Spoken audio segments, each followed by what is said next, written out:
attacking a fucking monster at show me the tab at 10:54. This is a new enough flavor. I actually quite like it. Yeah, I'm trying to get energy to fucking film.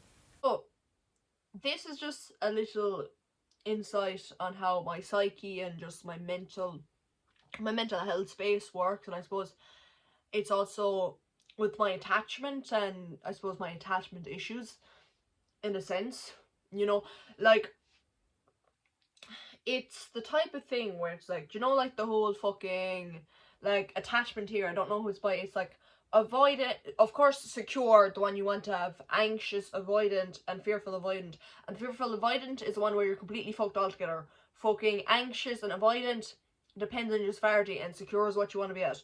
So the thing is, I definitely go under the anxious avoidant label, but I'm very much so avoiding leaving.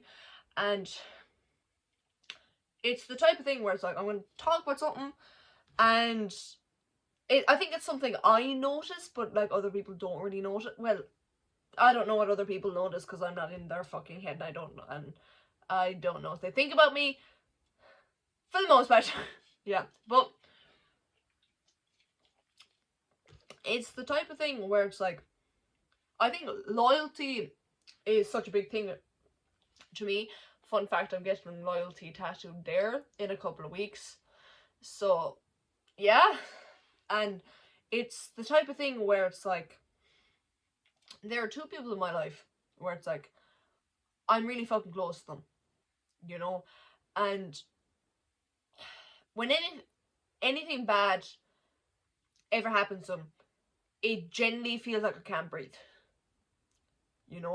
like, it's the type of thing where it's like, I think in my nature, I was just made very fucking, like, selfless or whatever, and to be honest with you, that fucked me over for a very long time, but it's the type of thing where it's like I should have given up on people years ago, but like, it's like disappointment,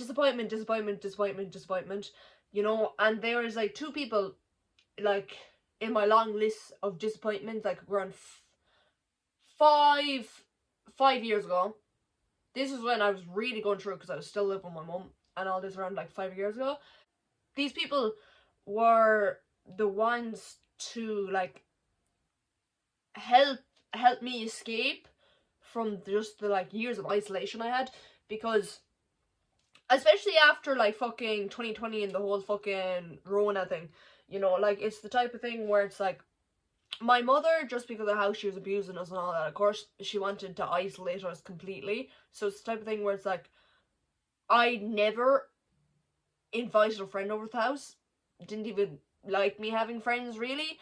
And it's the type of thing where it's like, there's never family visiting our house. There's never friends of my mother's visiting our house, because honestly, who'd willingly put up with that woman?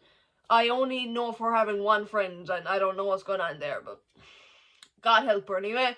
And it's the type of thing where it's like, we just, also because of the location of where my childhood home is, we didn't have fucking neighbors. So like, I lived in the middle of fucking nowhere. She basically, my mum was also a teacher at the primary school I went, so she also like had an eye on all my friendships, and she just basically had control of me completely. So it's the type of thing where it's like, I was basically completely and utterly isolated for years. And when 2020 happened and the pandemic and all that, then I didn't even go to school. Like, I couldn't even go to school anymore. So I was completely and utterly just alone, because I was like, I have two sisters, and it was my mum in the house because my dad had fucked off. But it's the type of thing where it's like, I have a certain nostalgia around this time period, and it's kind of an unhealthy nostalgia because of how fucked up I was at the time. Like, it's the type of thing where it's like, what I used to do during this time period is, I honestly used to just fucking like hang off trees, and I listened to a lot of fucking music. And my sister had this horse lorry, and like, it was like this huge fucking thing. It's honestly like, it was probably like a standard house and a half stacked on top of each other, and there's a ladder on it, so I used to climb to the top of that thing, and I kind of have sleeping problems, so it's the type of thing where it's like I probably wouldn't go to like sleep till like 7 a.m. like in the morning, without caffeine or anything, just because I have complete and utter sleep issues, and I used to just like lay on that, and I used to just like watch the sunrise while listening to music, or just watching a YouTube video or something like that, and I used to kind of just like hang off the edge of it. I considered jumping off of it a few times, but obviously I didn't in the end, or if I did, it obviously failed, you know, but you always gotta sneak a suicidal joke in there. Just always have to put one. Yeah, but, and during this time period, I basically spent all of my time alone. You know, like, socially speaking, I'm very behind, you know, like, social cues, I don't get that, I don't get those that good. Understanding people, not good at that. Dealing with people, oh, I'm even worse at that. Trusting people, I think my face should say it all. That trust. Ugh.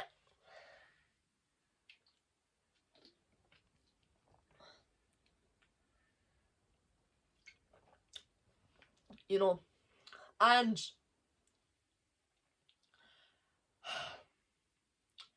I know how my mind used to work during this time period, and there's so much stuff that was going on there that I will never tell a fucking soul.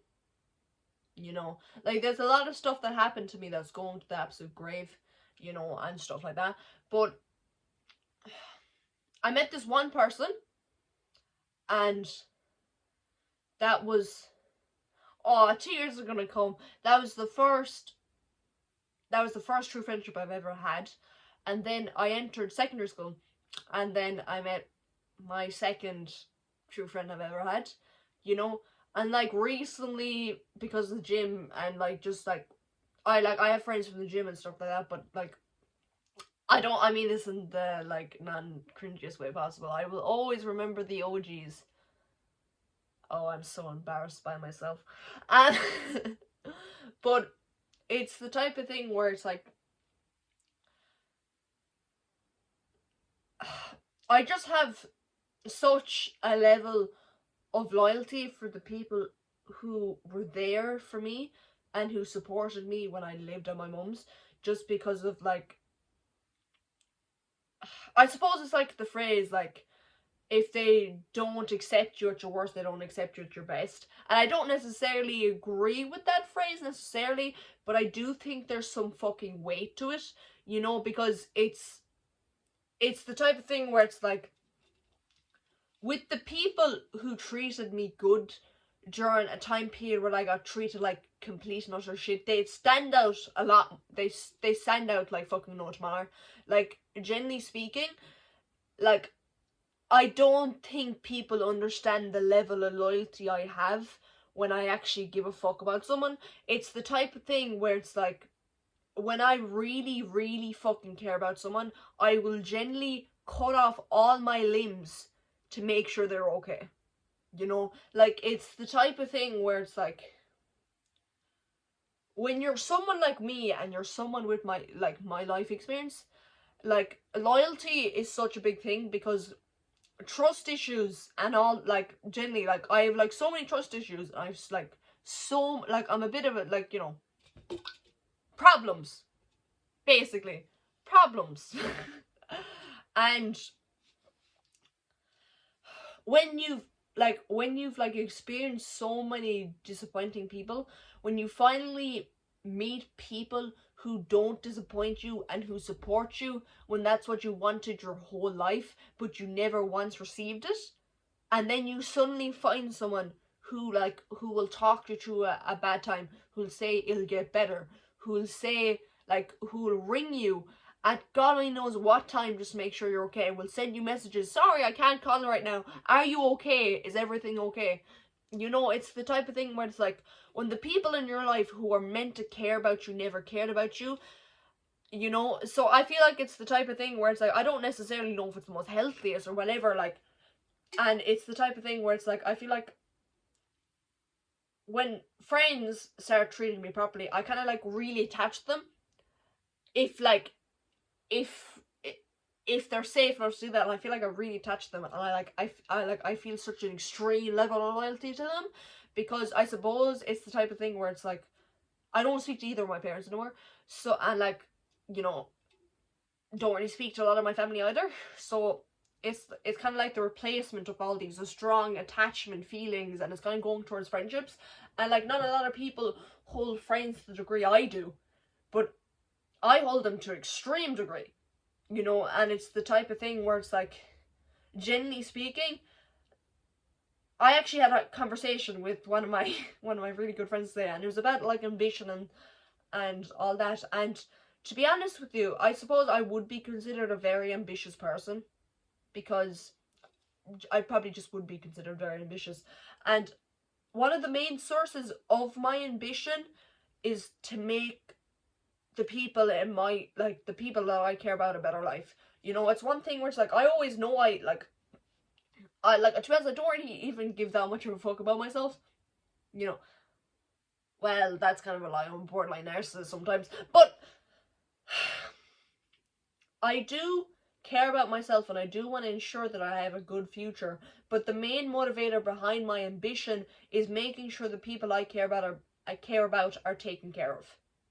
You know, it's the type of thing where it's like, when you really, really fucking care about someone, and you're in this, like, let's say you're in a like survival situation, you'd give your food to them to make sure they, like, you know, they're well fed, they have energy, stuff like that. You're fucking yourself over in that situation to make sure they're okay, because you care about them so much.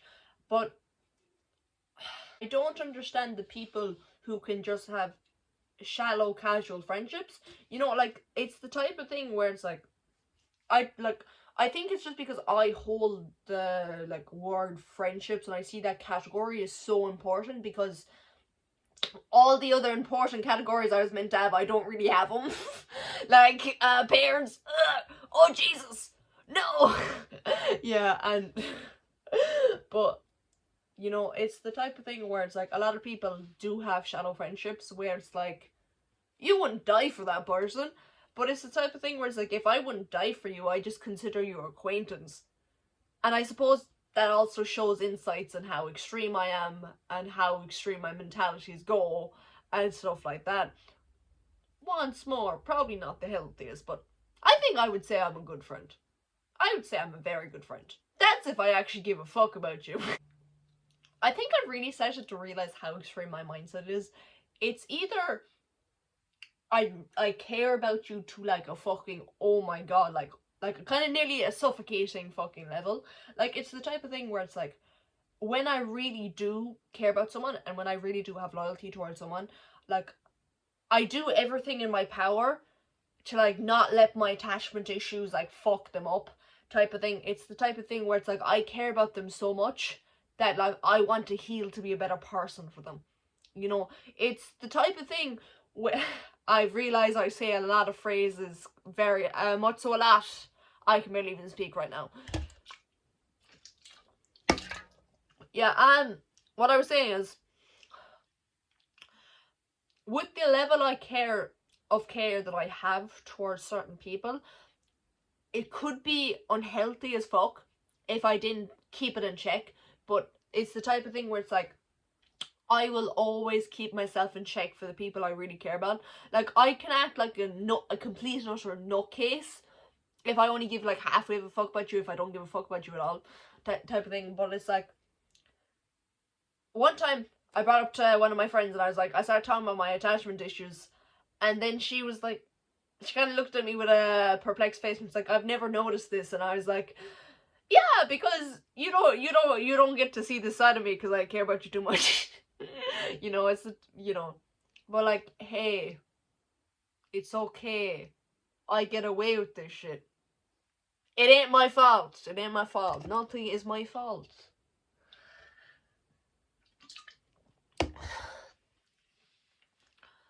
I mean, it's the type of thing where it's like, of course I treat like strangers with respect. Of course, I'm not openly being a dickhead to people. Because, to be completely honest with you, I don't really give a fuck about other people enough to be mean. And it's also a thing where it's like, every person is a human being. You should treat them with respect. Unless they disrespect you, then completely go fucking crazy if you want to. Like, it's the type of thing where it's like, certain things really fucking fuck with my head. E.g., when a competent adults think they can control your life. You know? Fucking drives me up the wall, you know? It's like, you're a fucking retard. You're a fucking retard, and you've lived on this many years, and you're still fucking retard, and you think you have control over my life when you can barely, I guarantee you don't have your life together? Fucking madness. Don't stand for that shit. Go do whatever you gotta do to stop that from happening. You know, like, it's the type of thing where it's like, if I consider that someone is disrespecting me, I would, like, if I care enough and if they piss me off enough, I will become an absolute toxic fucking prick. And I'm completely and utterly, I'm self-aware, like, I can be brutally fucking mean when I want to be. I will insult someone and call them every name under the fucking sun. But it's the type of thing where it's like, I put up with so much bullshit for fucking years, I'd rather be known as a toxic dickhead than put up with bullshit again. You know, it's the type of thing where it's like, I was that person, like, I was that codependent fuck for my mum. You know, oh my god, I used to get treated horribly. Oh my god, like, if you saw the way even, like, us, like, fucking classmates and everything saw me, treated me, it was horrible. You know, and it's the type of thing where it's like, I will never let that happen again. I am not gonna be some insecure person's way to make their friends fucking laugh again. And it's the type of thing where it's like, when people, what you will notice is, a lot of people who will make fun of you when they're in a group, they don't have the balls to do anything when they're alone, because the reality is, they're just weak little boys. You know? And it's like, I've had a lot of encounters with them weak little boys. You know, it's the type of thing where it's like, I'm better than you in borderline every way possible, and you wouldn't be able to survive the abuse I survived. So, if you're such a tough guy, go live in my mum's for 15 years and come back to me crying. And don't come back to me crying. If you're that tough, if you want to make fun of me, go for it. I guarantee I have more balls than you do. You know?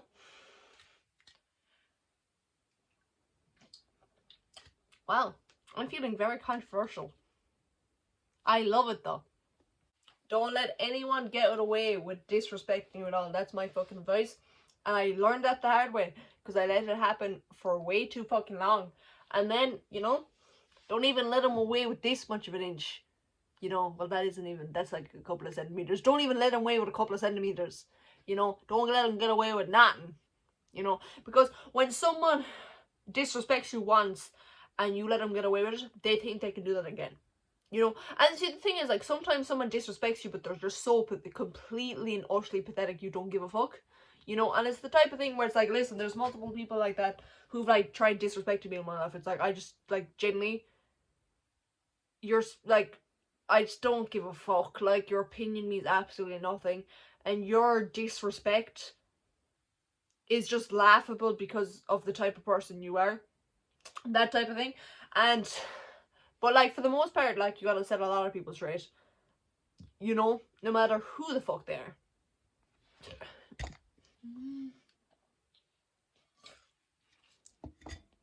You know, and it's the type of thing where it's like, I completely and utterly stay to myself for the most part, unless someone gives me a reason to go up talking to them and stuff like that.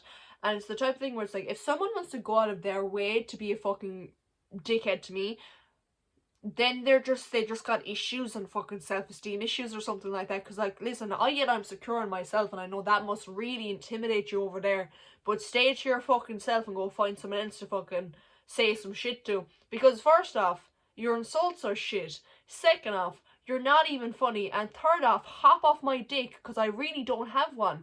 And like you bouncing on air is a bit fucking crazy, you know? And yeah. Ooh. Either way, Miss Baguette is leaving.